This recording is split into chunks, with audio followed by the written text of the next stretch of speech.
ये जी सतलुज दरिया ऐसी ही तबाही करके गया, ये सारा पुल टूट गया है।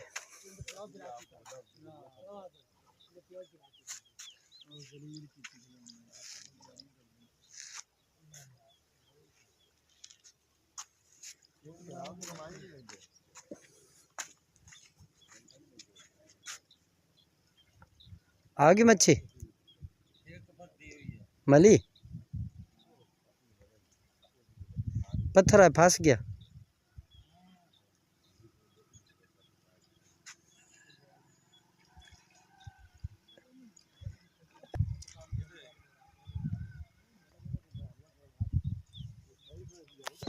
सारा वेख लिया, इधर वेख लिया, पोल किन्नी था मिट्टी थले ताई लै गया।